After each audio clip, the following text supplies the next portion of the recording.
Hello everyone, a very warm welcome to all of you. Welcome to SWA Education, myself Radha. And today we are going to discuss about basics of genetics. And this lecture is mainly beneficial for the aspirant who are going to prepare for or who are preparing for FCI exam. So let's start with our today's lecture. So plant species has common features like growth habit, leaf shape और flower colour. सो ये common features क्या करते हैं? ये common feature plant species को distinguish या फिर differentiate करने का काम करते हैं. Every seed that a plant produce, plant के थ्रू जितने सीड प्रोड्यूस होते हैं उनके पास में जेनेटिक मटेरियल प्रेजेंट होता है. और वो जेनेटिक मटेरियल कहाँ से आता है? उसके पेरेंटल प्लांट से आता है. और पेरेंटल प्लांट का ये एबिलिटी कि वो अपने यूनिक कैरेक्टरिस्टिक्स या जेनेटिक मटेरियल को ऑफस्प्रिंग में पास कर देता है, इसी को बोला जाता है हेरिडिटी या inheritance. So ability of the plant to pass its unique characteristics to its offspring through this genetic material is referred to as inheritance और हेरिडिटी. सो नेक्स्ट यहाँ पर कुछ टर्मिनोलॉजी दिए गए हैं, जैसे फिनोटाइप क्या होता है, जीनोटाइप क्या होता है, अलील क्या होता है, डोमिनेटिंग जीन या डोमिनेटिंग एलील क्या होता है, रिसेसिव एलील क्या होता है. सो फिनोटाइप क्या होता है? फिनोटाइप यानी कि फिजिकल अपीयरेंस जिसको हम लोग ऑब्जर्व कर सकते हैं. और जीनोटाइप क्या होगा? फॉर एग्जाम्पल कोई प्लांट है और उसका जेनेटिक मेकअप स्मॉल टी है, दैट इज जीनोटाइप या फिर जेनेटिक मेकअप. और इस जीनोटाइप की वजह से ही फिनोटाइप जो है वो डिसाइड होता है. फिनोटाइप क्या होगा? ड्वार्फ होगा. So genotype is the plant genetic makeup that gives the plant its phenotype. यानी जीनोटाइप से ही डिसाइड होता है प्लांट टॉल होगा, ड्वार्फ होगा या कैसा होगा दिखने में. अगर जीनोटाइप कैपिटल टी होता देन प्लांट क्या होता? टॉल होता. फिनोटाइप क्या होता है? Phenotype of a plant refer to its observation trait और कैरेक्टरिस्टिक्स. फिनोटाइप क्या होगा?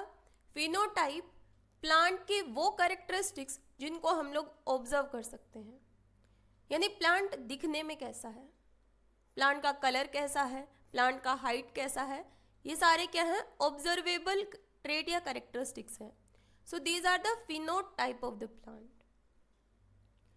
नेक्स्ट आता है एलील क्या होता है? Allele is the alternative form of gene. Alternative form of gene. Allele may be dominant in version और recessive version of the trait. Dominant का मतलब क्या होता है? For example capital T small T, ये हेटेरोजाइगोट हमारे पास में जेनेटिक मेकअप है, जिसमें जो कैपिटल टी है ये डोमिनेटिंग एलील है और स्मॉल टी रिसेसिव एलील है. सो कैपिटल टी क्या करेगा? स्मॉल टी के एक्सप्रेशन को रिप्रेस कर देगा और एज अ रिजल्ट प्लांट कैसा होगा दिखने में? टॉल होगा. So dominant gene override expression of a recessive gene for same protein. Allele of a gene are coded for the same protein are located in the same position on their respective chromosome.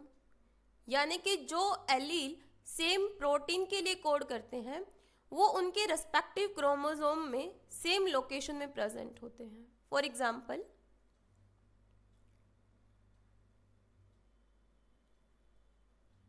ये chromosome 1 का chromatid है एक, ये chromosome 2 का chromatid है.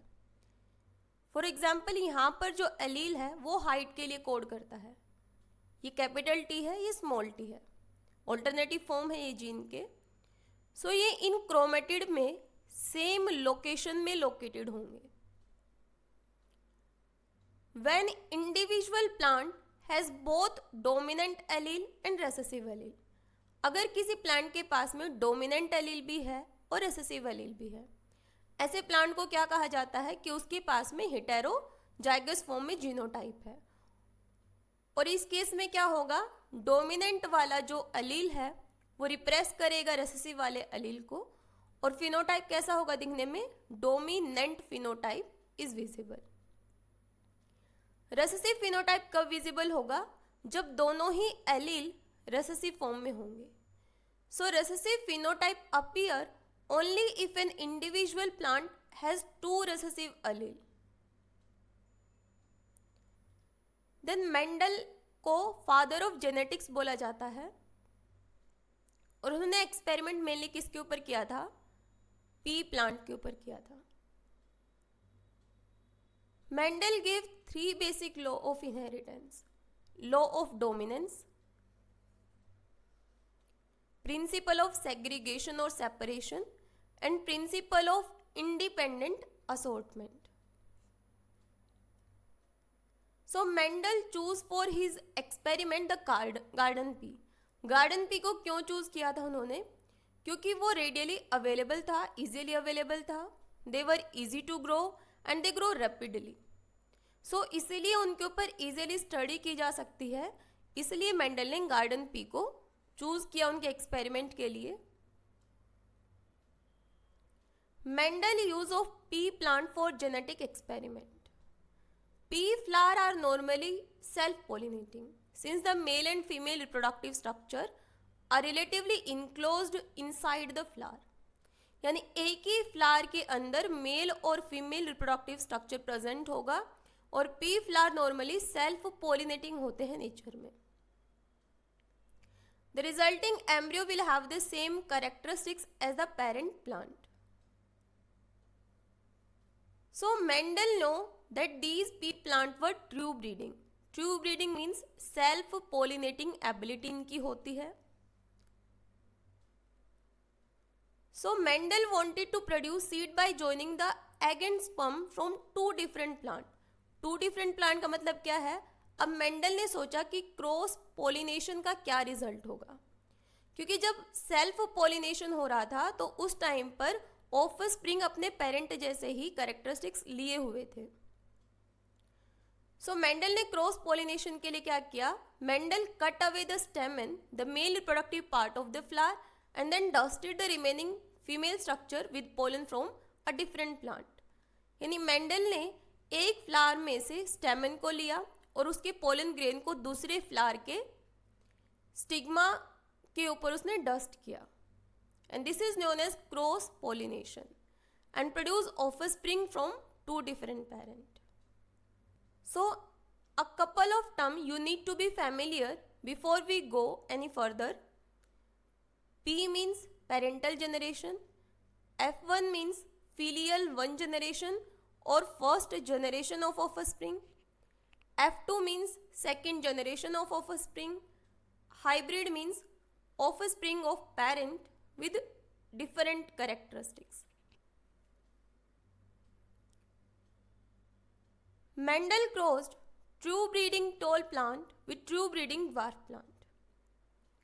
Mendel ने क्या किया, capital T small T true breeding tall plant को और ड्वार्फ प्लांट को क्रॉस किया, और एज अ रिजल्ट क्या हुआ, एज अ रिजल्ट F1 में जनरेशन में कैपिटल टी स्मॉल टी ये ऑफस्प्रिंग देखने को मिले। In his observation, Mendel saw that the pea plant show 2 contrasting characteristics for each of the 7 traits. Mendel ने P plant के ऊपर एक्सपेरिमेंट किया था, जिसमें उन्होंने बेसिकली 7 कैरेक्टरिस्टिक्स के बारे में देखा था। सीड के शेप के बारे में, colour, seed coat colour, pod shape, plant height, flower position. Plants Mendel produced through cross pollination were hybrid, and the genotype of these plants were heterozygous, which means they had different allele. Heterozygous का मतलब क्या होता है, एक dominant allele होगा, एक recessive allele होगा।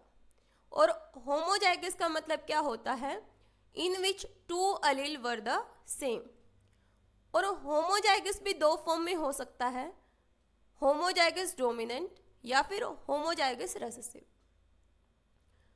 Homozygous dominant का मतलब क्या होगा, जैसे कैपिटल टी क्या है, होमोजाइगस डोमिनेंट है, और स्मॉल टी क्या है, होमोजाइगस रेसेसिव है। From his research, Mendel concluded that equal blending of characteristics did not occur in cross-pollination of pea plant.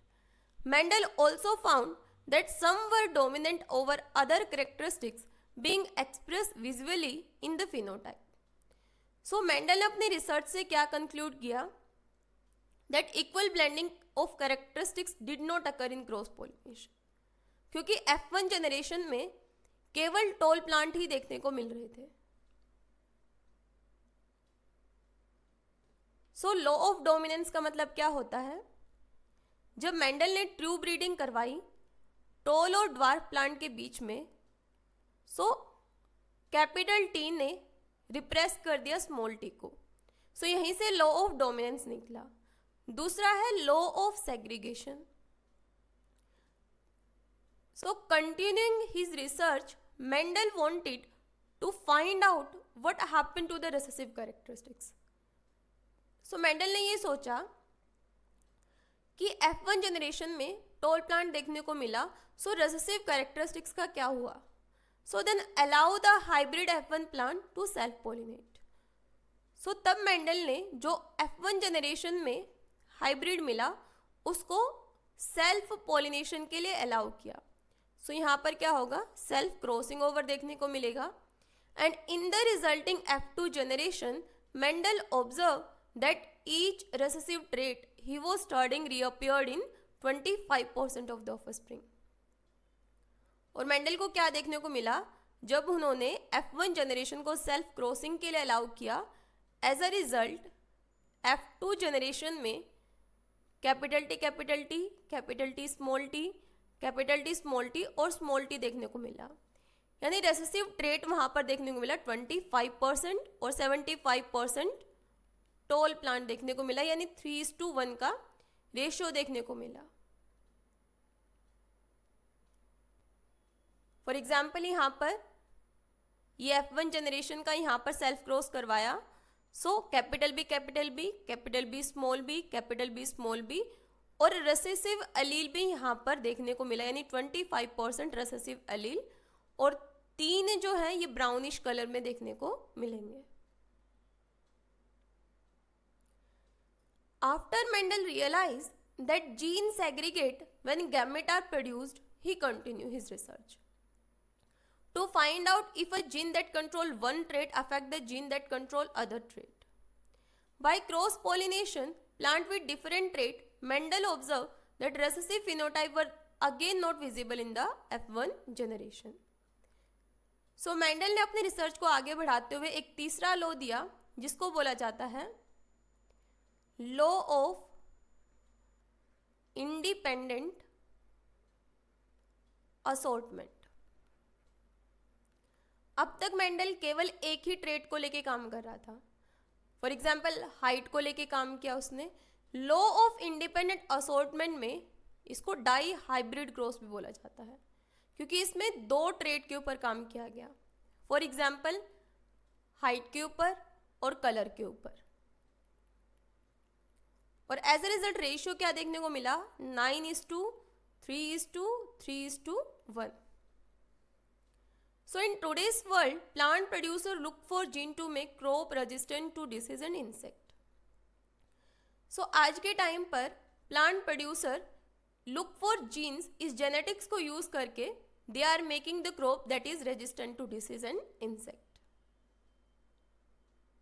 Using modern advancement and technique in biotechnology, scientists are able to copy beneficial or desirable plant allele in lab setting and use them to replace or complement existing gene to improve a plant. So I hope आपको आज का lecture पसंद आया होगा. So thank you so much everyone. If you find this video beneficial for you, please don't forget to like, share and subscribe this channel for more such kind of videos. Thank you so much.